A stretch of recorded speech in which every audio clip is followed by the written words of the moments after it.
Ladies and gentlemen, it's an Asian guy here. We have spent years preparing for this war. We studied the CFTC reports, exposed the JP Morgan positioning games, tracked the industrial silver famine, and followed the data relentlessly. We know the math. We know the price suppression cannot last forever. We know the explosion is inevitable. But today, I need to talk to you about the most dangerous person in this entire equation. It's not Jamie Dimon. It's not Jerome Powell. It's the person staring back at you in the mirror. Winning the war is one thing. Surviving the victory is something entirely different.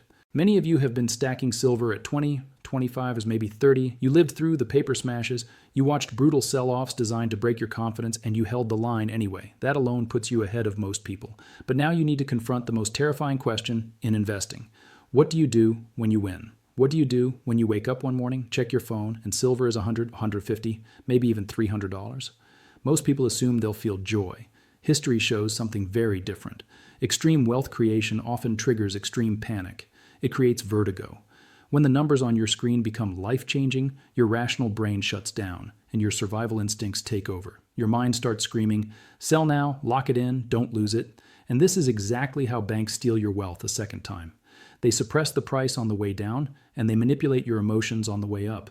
This is where psychology matters more than charts. Your brain is anchored to cheap silver. You think $30 is normal. You think $50 is expensive because that was the high in 1980 and 2011. So when silver hits $60, your mind tells you it's a bubble and you should sell everything. This is the financial equivalent of ejecting from the plane just as it breaks through the clouds.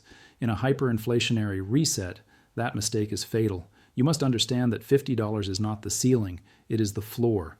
Adjusted for real inflation using 1980 metrics, silver's true high is closer to $600 or $800. Selling at $60 is selling pennies on the dollar and handing your hard-earned metal back to banks that are desperate to cover their positions.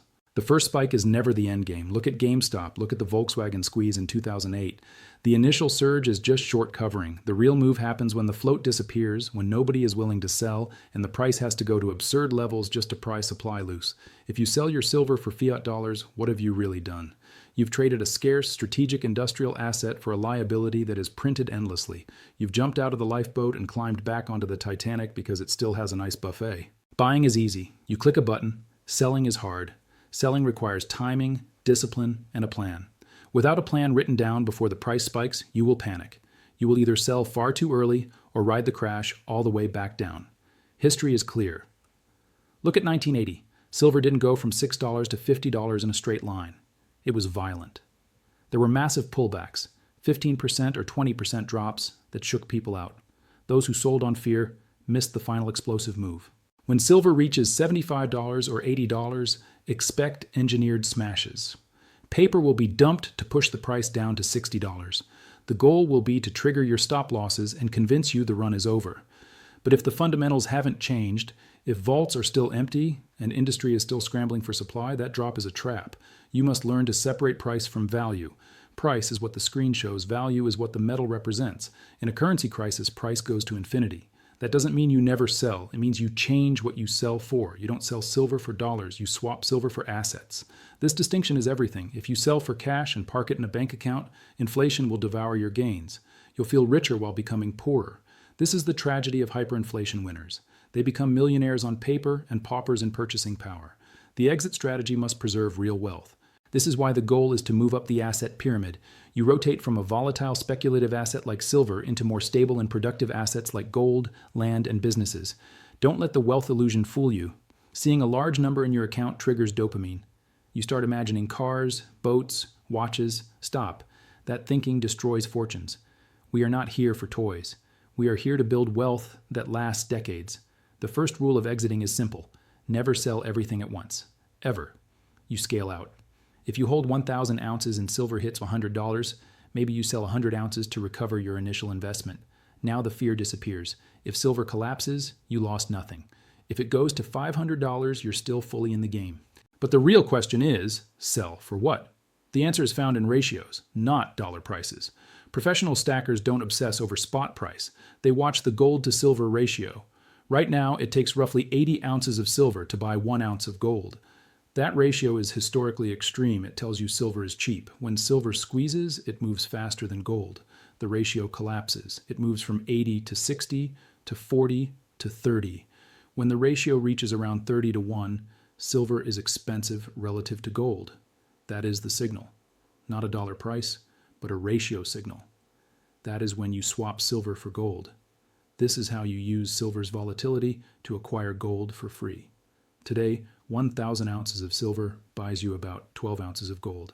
At a 30-to-1 ratio, the same silver buys over 33 ounces of gold. You didn't add a single dollar. You simply waited for the ratio to normalize. This is financial alchemy.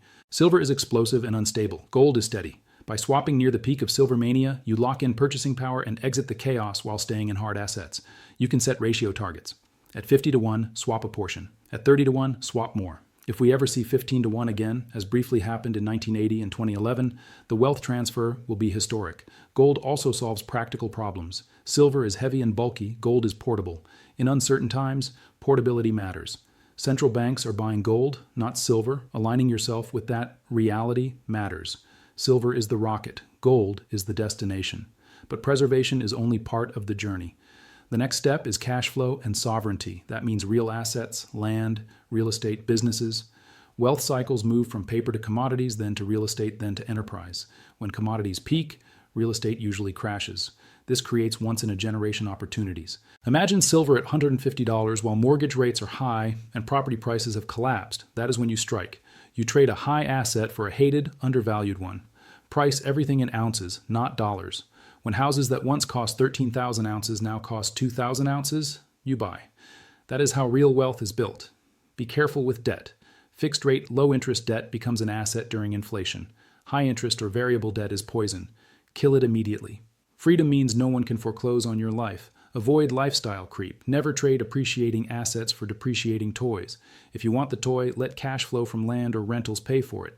Never eat your seed capital. Productive land, water, and food security are the ultimate form of wealth in unstable times. Timing the exact top is impossible, but mania is easy to spot. When mainstream media suddenly loves silver, when everyone around you starts giving advice, when charts go vertical, danger is near. When physical premiums collapse and dealers are overwhelmed with sellers, the party is ending. Stick to your plan. Leave the last bit of upside for someone else.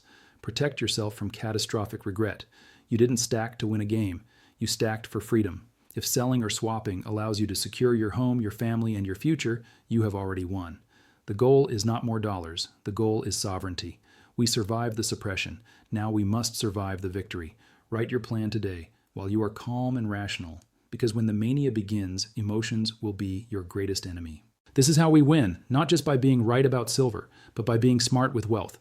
We are the stackers. We are patient. We are disciplined. Prepare your mind, prepare your exit, and I'll see you on the other side of $100.